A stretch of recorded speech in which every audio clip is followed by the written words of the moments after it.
So we're on skill number 7, and today we are talking about presence. And we debated whether we even include this one because I think it can feel very frustrating to get feedback that sounds like, it'd be helpful if you increased your presence with senior stakeholders or senior people across the company. And you sort of think, how and what does that look like? Or Helen and I were saying that sometimes someone gets pointed to as that person has brilliant presence, or you maybe even notice or recognize, well, that person has great presence, and then you think, and I'm nothing like that. Yeah. Like I worked for a boss who did have and does have brilliant presence. You know, people were engaged by her, they listened to her, she brought people with them. But I was like, oh, my personality is like dramatically different to her. But I can see how what she does works, because when people do have presence, you know, I think people want to follow you. I think they want to be part of what you're doing. Your ideas have more impact. And so I do believe it makes a difference, but I think it can often start from this kind of point of being like, oh, but this is not me. You know, sometimes I think we can be quite fixed about our own abilities around presence. Yeah, and I think sometimes it's like it's this idea that you need to have presence like all the time. Like every minute that your day starts, you're like, hi, I'm Helen, I've got presence for every minute. But I actually think what is more important is to think about, when is me having presence actually going to make a difference? Like in what meetings and moments is my presence most important? And that's where to put the effort and the ideas we're going to talk about. That's where to like put that action in, not be like, I'm a person with perpetual presence. Like that's not the aim. So what's your idea for action for this presence idea? I don't know if you'll love this one, but my idea of action, the thing that I often think about with presence, is face and space. Now, I can't change that much about my face. It kind of is what it is, but I can smile. And I often find in situations where I want to have presence is personal, but for me, a lot of my presence comes in my energy. That's kind of what I would bring to the room, or at the end of a meeting, at the end of a day or whatever, I bring that energy. It's a big part of my personal presence. And I think a lot of that is in my smile. It's a bit in my tone and my pace, but a lot of it is in the smile on my face. And so it makes a big difference. If I smile, you often, like the research proves, it's a bit like yawning. You're like more likely to get a smile back. So it creates a bit of connection. It always gives me a good start. I get that kind of feedback from someone that makes me feel a bit more confident. So face, try smiling. I know it sounds random, but just try smiling.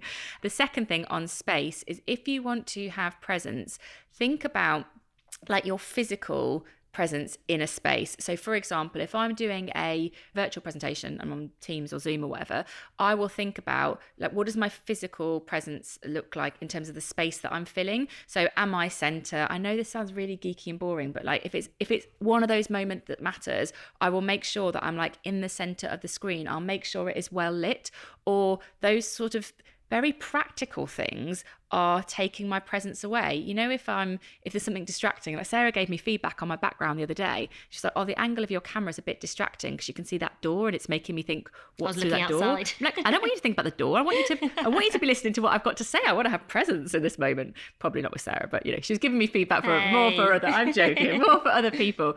But I think to that point of sometimes you can't always see it because we so often operate on autopilot. I think getting some feedback on kind of your physical presence, like how do I come across on camera?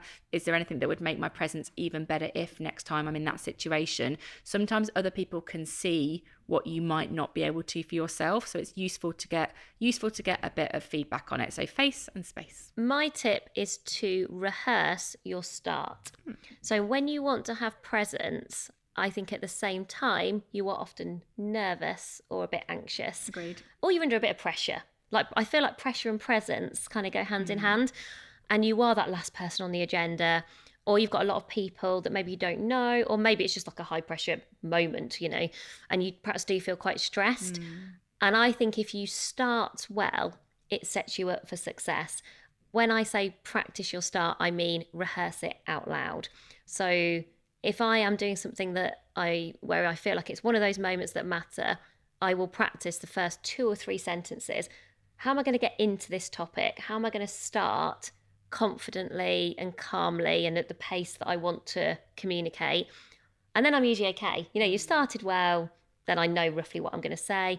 Often people will also say ending well is important, but I sort of find the moment where I'm most likely to get wobbly, you know, that you might even hear it in my voice, or get distracted by something in presence wise, because I don't know, I do start twiddling my rings or whatever, it's the start. Yeah.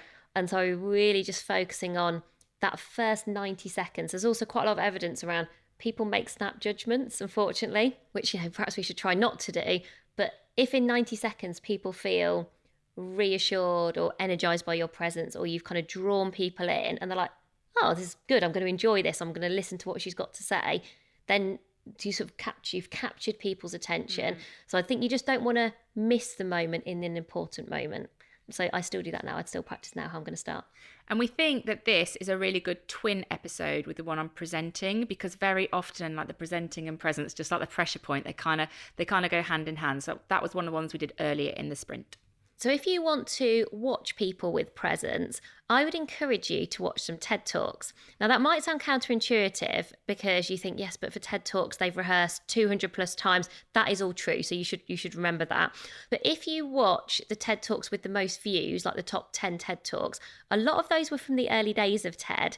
And they aren't shiny and they aren't perfect, but those people all have presence. You've got Simon Sinek with a flip chart, old school flip chart.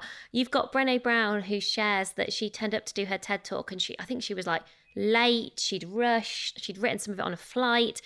And so those people all have presence. They're also very different. So it's not like there's this sort of cookie cutter approach to presence. Usually it's people being authentic, kind of bringing themselves and something they care about. So I think it's a good place to start for remembering there's no perfect presence. So that is the end of today's skill, and we'll be back tomorrow with judgment.